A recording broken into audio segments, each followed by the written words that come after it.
Three, two, one. There it is, ladies and that gentlemen. was early. That was faster than I thought it was going to be, but it's cool. Must have been some intuition there. We'll see what that's all about. Here we go. Shut up and sit down. The Business Bros Podcast was created for you. Learn from the business professionals who come to share their stories. Find out what's working in business and social media, what's hot and what's not, straight from the mouths of successful entrepreneurs out there doing the real work. And now, welcome to another episode of Business Bros. Gentlemen, we got a fun one for you guys. But first, even though it's raining here in San Diego, we got to drop some heat. Yes, here we go. All right, all you business pros out there. Before we jump into the show, just a quick reminder to please subscribe on whichever platform it is that you're listening to us on today. Give us a like, give us a follow, subscribe, and drop a review. Help other like-minded business owners find value from our awesome guests while we rise up in those podcast rankings. We'll sincerely appreciate every single one of you for it. And if you want to be a guest on the show, we'd love to have you on to learn from you as well. Go to www.businessbros.biz to schedule your time slot. Don't forget to follow us on all our social medias at Business Bros Pod.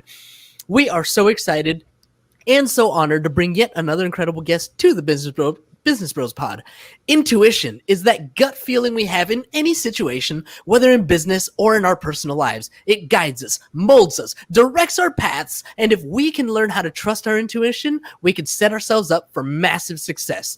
Our guest today is helping people do precisely that. Through his podcast series and his structured coursework, our guest is helping others understand the complex nature of our intuitions so that we're able to listen to the intuitive signals telling us what the right decision is to make in any situation and placing us squarely on the path to success in every area of our lives. I, for one, can't wait to hear about our guest's 7-step process on how to sharpen my intuition and learn how to trust myself even more. Joining us today from Intuitionology out of Ontario, Canada, welcome to the show, Sunil Godse.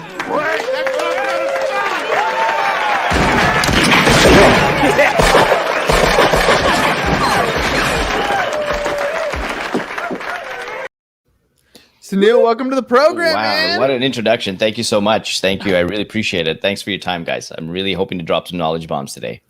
Oh, we're hoping that you do, because we all have that gut feeling. We all feel like something's going on. Sometimes it's a good feeling, and we hesitate and don't kind of follow up and go through with it. What's up, Nick? And then other times we have that feeling like we shouldn't go through, but we feel obligated to, and we go through it anyways. And then hindsight is always 20/20. Like I ignored my destiny once. I knew it, right? I knew I wasn't supposed to do that, or I knew I was supposed to do that. Man, how do we control that? How can we make that part of a good thing where we can actually make it happen versus kind of just hoping in the wind that it happens? Absolutely. So intuition is a lot more complex than we think. And so if you think about people on social media saying, I trust my gut, and they're kind of, they're not really, they don't kind of know what they're talking about. We always associate, that gut feeling or that voice. And so that's kind of part of it. But the reason why I kind of dug really deep into this was that when I wrote my first book called Fail Fast, Succeed Faster, the premise of that book was that if you were to learn the lessons of failure or hurdles from those in business and you didn't repeat them, then you should be able to succeed faster. And so when I used to talk on stages around the world about that book, the one question I got entrepreneurs asking me was, Sunil, give me the one thing that's going to tell me how to be successful. And so I said, well, okay, this is why I have a 400-page book here, not a one-page of PDF or a cue card. If it was just something I could write on a cue card, then people wouldn't pay me to speak. But what ended up happening is I ended up going back to the podcast interviews, the audio interviews I had, and 80 to 90% of these business executives or entrepreneurs use some form of, I ignored my gut. I ignored my intuition. I knew what the right decision was. And so when I reflected back on my life to say, okay, when did intuition kind of really hit me? And I remember when I was 5 years old, there were these video games that I wanted to buy, but my dad was saying that it was too expensive. And I distinctly remember this voice telling me to go door to door to raise money. And so here's this 5-year-old kid. I went door to door, had lots of milk and cookies, and I raised $200. $100 went to my dad. and the other $100 went to this charity that my school was having, because I really, really felt good about that. And so I really remember that voice. But then there were times where I ignored my intuition. And now that we looked at hindsight, one of the biggest ones is, for those looking, I'm a South Asian male. So when you're East Indian, there's really kind of 4 doors, career doors you go through. It's doctor, lawyer, engineer, or failure. And so I picked door number 3, which was engineering. My dad was an engineer. And my intuition, something was telling me to not do that. Something was telling me to become an entrepreneur, because I always had these entrepreneurial breadcrumbs all throughout my life. Yet I drank the East Indian Kool-Aid, became the engineer, and absolutely hated that career. 2 years in, I got a chance to become a private investor in a Mexican restaurant chain that came up to Canada. And pretty soon I was making 5 times more in dividends as a private investor than I was as a full-time engineer. And so in year 3, I quit. I sacrificed my relationship with my dad, but I ended up doing something that was so amazing. And 5 to 6 ventures later, I had about $20 million in revenues and absolutely loved what I was doing. Morphed into management consulting, and I got this huge contract in Silicon Valley. But the problem was that the contract terms kept changing. And once again, something was telling me to back away from that contract. Yet I was so emotionally drawn to the numbers that I went down there, spent every single penny, and the company didn't pay me. And I came back to Canada with 25 cents in my bank account. And perhaps the most... Oh, hell no! Yeah, it was really bad. And perhaps the most devastating was when I was in engineering. I had a friend of mine who was being stalked at the time, and she reached out and said, Sunil, I really need some advice. And again, something was telling me to meet with her that afternoon, but I ignored that and ended up saying, let's meet a couple of days later. And what happened is that same fellow the next day walked up to her in a bus shelter and put a bullet through her head. Oh. And now I've lost time, money, energy, effort, and a really good friend because of this thing called intuition that I ignored. And so I really needed to scratch the surface and figure out, okay, what is this thing called intuition? And so when I looked at the research was, I didn't know if there was any research, because at that time, when I looked, things were talking about manifestation, voices from God, and all those kind of things. And that really didn't resonate with me. And I went to see an international psychic who talked about these intuitive signals. And so what she was saying is that, intuition is energetic in nature. There's really little to no research. And we just have to change our belief systems. So that energy part really resonated with me, where if you go back to engineering, if you look at something like steel, for example, steel has a mass-like property and sort of energetic or wave-like property. So I like that sort of art and science balance to intuition. The art part I got, but she was saying there's no research. And so I said, there's got to be research. Like if intuition hit me, and I have all these executives talking about intuition, there's got to be research here. And so I went to a neurologist and asked him, and I didn't know what I was to expect. And I turned on the camera after interviewing him, and he says it absolutely exists. We all have a sixth sense. It's actually, there's neurons that go into the gut area that short circuits the brain. And more neuroscience research is coming out saying that intuition actually acts much earlier than we consciously think about it. So now we have some science. And so my definition for me makes sense. So I go to an academic database to type in, okay, is there more research here? I type in the word intuition. I'm expecting 10 to 12 articles. Hit the enter button. Tens of thousands of articles on intuition. And one of the things I thought was that, okay, if intuition hit me at 5, perhaps we're born with it. And there's this paper that showed that infants as young as 2 months old have been shown to have intuitive tendencies, or they call it intuitive physics in this paper. Then the premise was that, how come I couldn't find a definition? There's a scientific research that came out that shows that when you're using intuition, the part of the brain that gets hit is called the amygdala. That's the primitive part of the brain. All it knows is fight or flight. There's absolutely no capacity for language. So that now makes sense that I couldn't find a definition, because it had to be a definition I wanted, right? And so now, and then with Dr. Rathbone, the neurologist, saying that intuition hits us much earlier than we consciously think about it. Another research paper shows that intuition hits you on average 7 to 10 seconds before you make a decision or take an action. And they did another study on entrepreneurs, and they measured things like skin conductance and heart rate as a proxy for intuition. And they found that entrepreneurs made decisions on average 7 seconds. Their intuition made a decision 7 seconds before they actually acted on that decision. Well, let's. I didn't think you had it in you. Yeah, it's in there.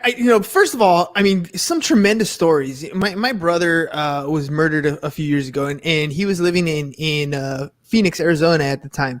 And the last time he had come over to my house, we had a great time. My parents were here. And I remember, after he left, I told my wife, I was like, it feels like it was the last time I was going to see him. Like, I knew something inside me knew that something was going to change. I had told her about it. And, then after everything happened, I was like, dude, that's just bizarre. Right. When my wife and I were dating for 6 years before we got married. But about year 5, I broke up with her.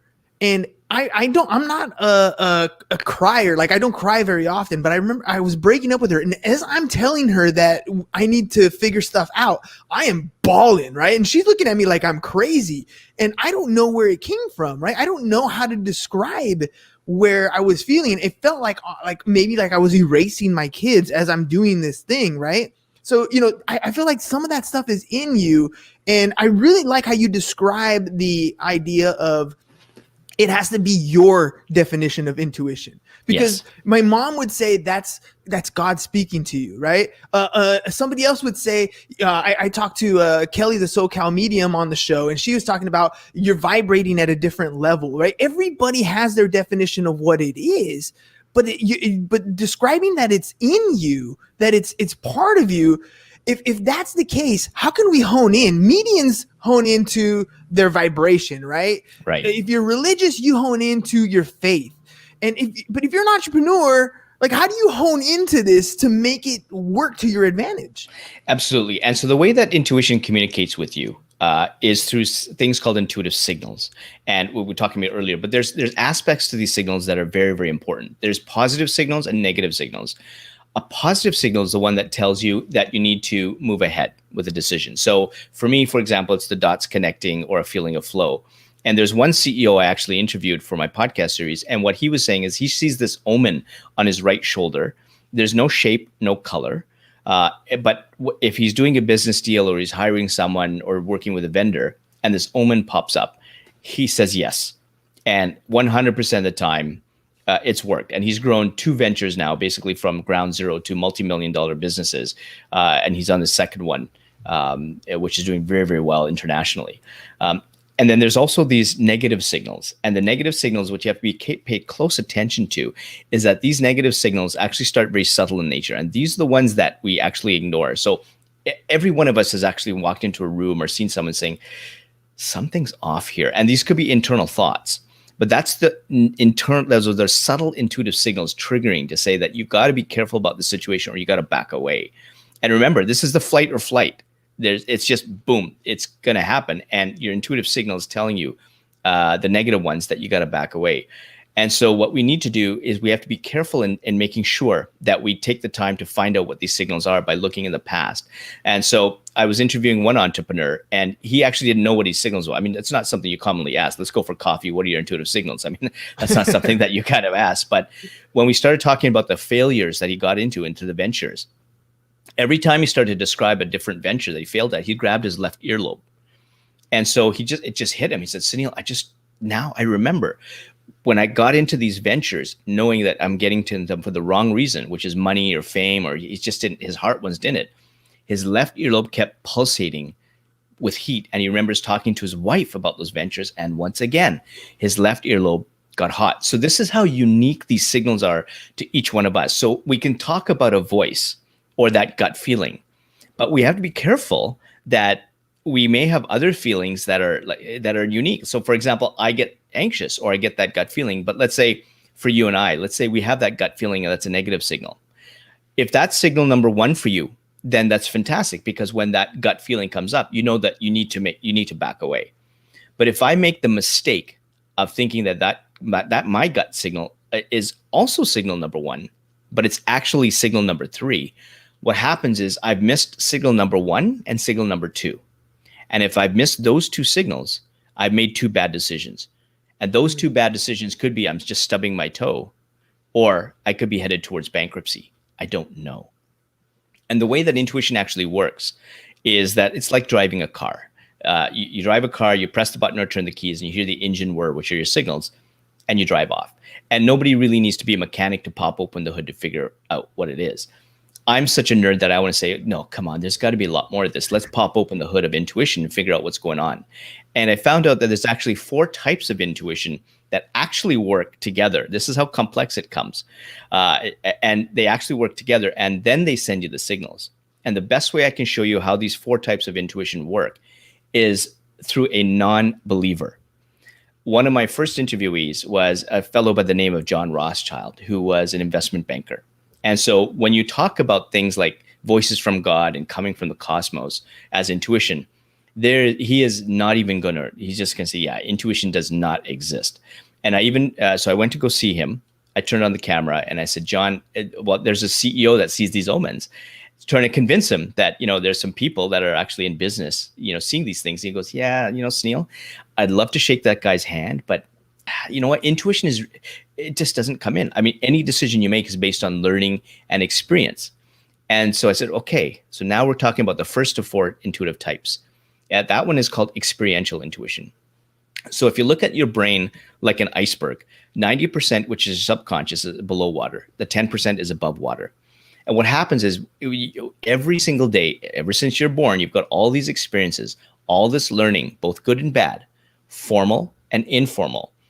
Your experiences and the experiences of others, every single day being constantly put into this subconscious part of your brain by your intuition, like a library, so that when you're able to make a decision, your intuition goes into the library, pulls out the relevant experience and learning that you need to inform you of that decision. So by the time you get a signal, you already have the ability and the skills to make that. Or you've done something wrong in the past that's going to send you a negative signal saying, you've done something like this in the past and didn't turn out for you well. So that's what experiential intuition does. And in some cases, skills I've acquired over a very long career. And in some cases, your intuition, your experiential intuition has you go against the data. And so John perks up and goes, oh my God, I've got an example of this. So John was in the business of putting franchise locations. So things like, McDonald's, Wendy's, and that kind of stuff. And they used a benchmarking system where a 9 out of 10 is where they put, let's say, a McDonald's franchise.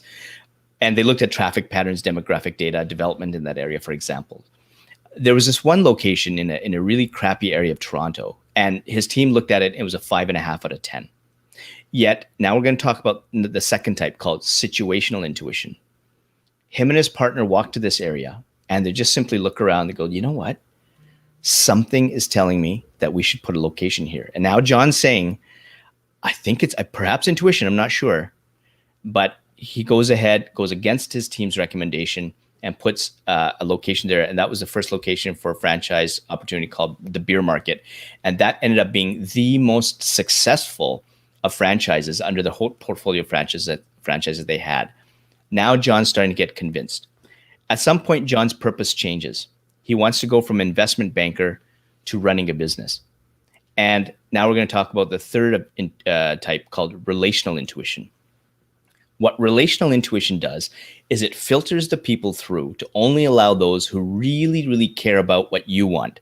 They're going to support you through the ups and downs, and they're going to embrace your purpose and have the right intentions. Not necessarily yes people, but you can really rely on them.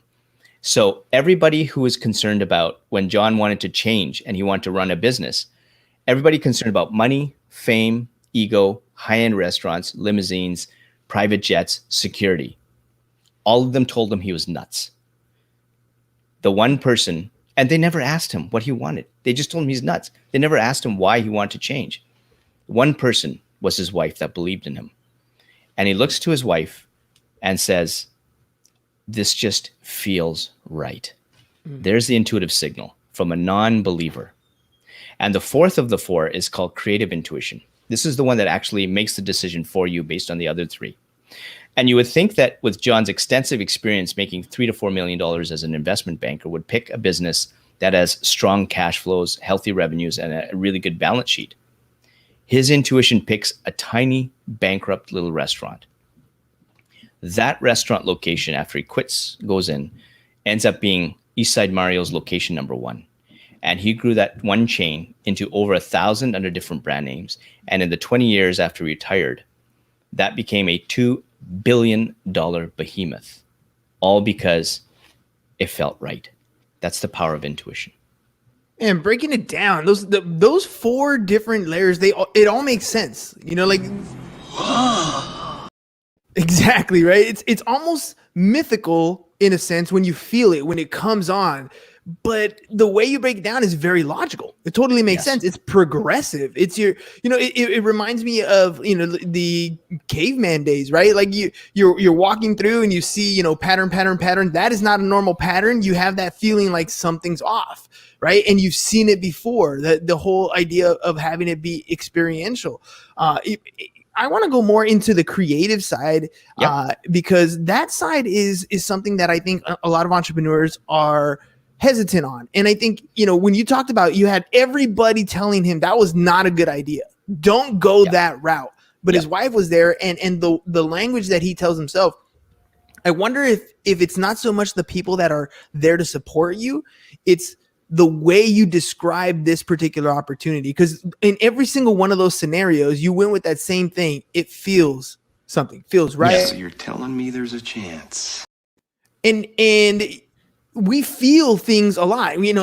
Tony Robbins talks a lot about the way our body reacts to situations and the names that we give those reactions. So, right when you're about to step on a stage to have a talk, you're freaking out. Your heart's beating. You're breathing a little harder. You might be a little clammy, and you tell yourself something. You either tell yourself, I'm too anxious, I can't do this. Or you tell yourself, I'm excited, I'm pumped, I'm ready to go. The physical part is the same. What you're telling yourself is different, and it pushes you towards that direction. I'm wondering if when you're talking about intuition, we're feeling certain things, and because we named it as this is my intuition or whatever it is, now that I've identified it, is it helping guide me in a direction because I'm purposeful and intentful on it?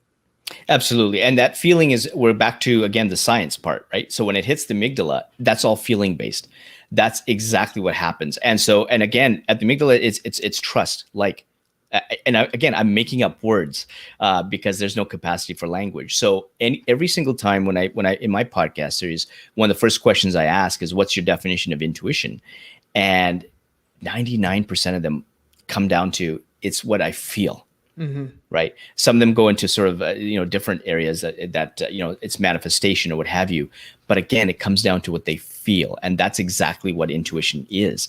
And it's those signals that guide you to make those decisions. And one of the things that you have to be careful of is that sometimes we fear. One of the biggest hurdles to trusting our intuition is fear of change, fear of the unknown, fear of failure. And so when you're talking about going up on stage and feeling those butterflies, that's you're being overly emotional and you're reacting to fear that you got to put this. But don't forget, when you're being there to speak, somebody's asked you to be there to speak because you have some knowledge that you can disseminate. And that knowledge comes from your experience of learning, which your intuition is telling you. So if your intuition is telling you you can do this and you've said yes to that speaking engagement, that's based on an intuitive signal saying, yeah, you got this. And so how you break past that fear is you have to pay attention to those signals saying it's positive. Therefore, I need to take a step forward. And a really good case study is I had a colleague of mine, David Dame, who's has cerebral palsy. And his biggest dream was to just simply go on the beach and have somebody just lift him up so he can feel the sand and the water just through his toes. A couple of years ago, he got that opportunity. And they wheel him up to the sand and water barrier. And they lift him up. His friends lift him up. And he falls flat on his face. And now he's full of embarrassment and fear grips him like anything. And he says, Sunil, I have two things I can do at this moment. I can ignore my intuition and succumb to the fear and sit back in that wheelchair and forever regret that I can't turn my dream into a reality, even though I'm right here. Or I can trust my intuitive signal that's saying, take a step.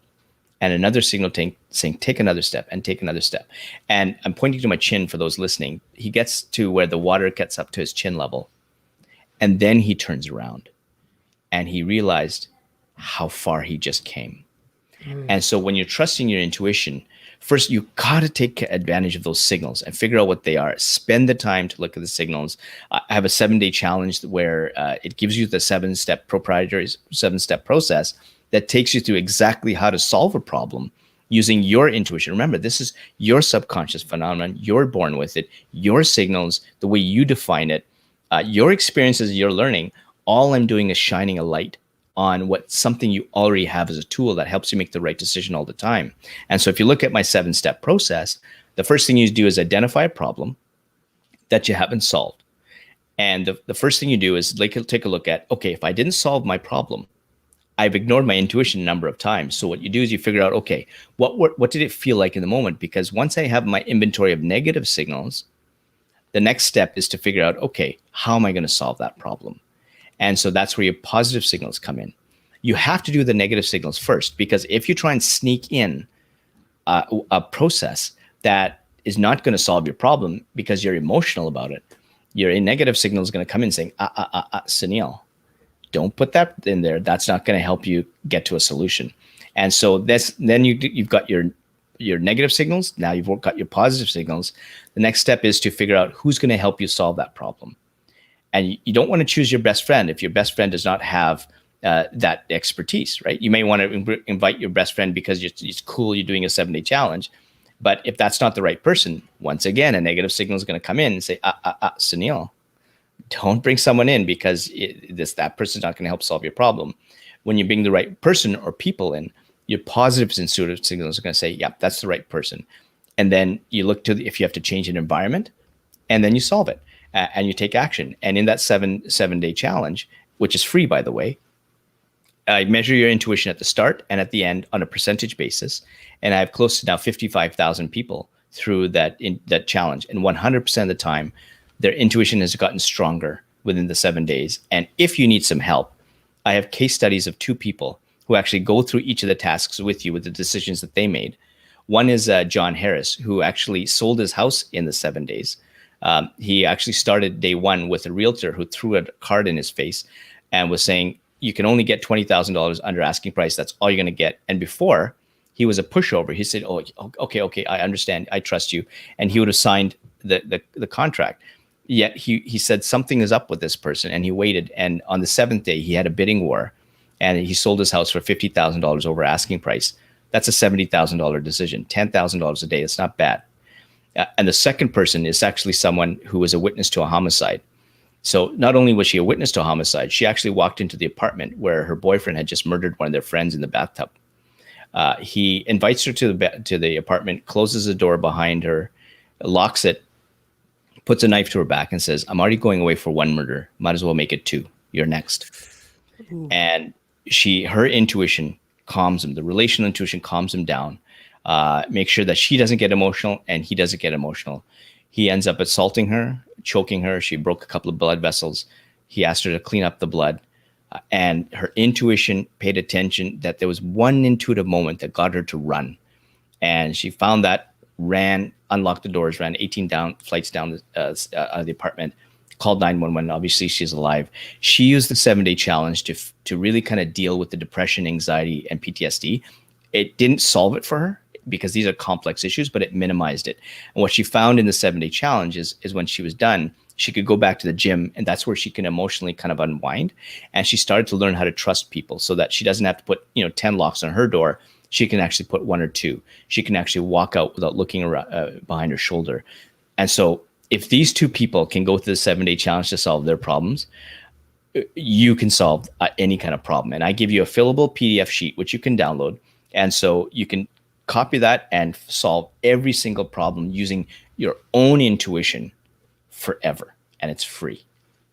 Man, Sunil, this is one of those episodes where I sat and I listened and I learned. I didn't do very much talking. He ain't lying. This is literally very, very powerful information that you shared with us today. I know there's going to be a ton of people who want to know what's going on. How can they get a hold of your 7-day challenge? How can they get a hold of you? How can they find out more information about what you're doing in your podcast? Absolutely. So if you go to intuitionology.com, the 7-day challenge is there. When they're in the 7-day challenge, they get a free copy of my e-copy of my book, my ebook Gut. I'm on Twitter, Instagram, Facebook, and LinkedIn. I'm going to try TikTok without dancing. If I try dancing, their intuitive signal is going to say, stop watching him. And the podcast series, you can link up through intuitionology.com/podcast. And there's links to Apple, iTunes, Deezer, Spotify, Google Podcasts, wherever you listen to podcasts. And that's how you find me. And send me a DM. I'm happy to help. All right, ladies and gents, you heard it. I know you're feeling this in your gut right now. You're like, gosh, I need to do that. I have so many problems going on. I have so many things that I haven't overcome. I have challenges that I want to take on, projects that I want to do. I got to do this, right? That is your intuition telling you need to go check out Sunil's stuff. You know, it's like anything else. It's a muscle. You need to learn how it works. You need to work with it, and it's yours. It's unique to you. So make sure you guys go out and check out his stuff, intuitionology.com. Follow what Sunil's doing. Check it out.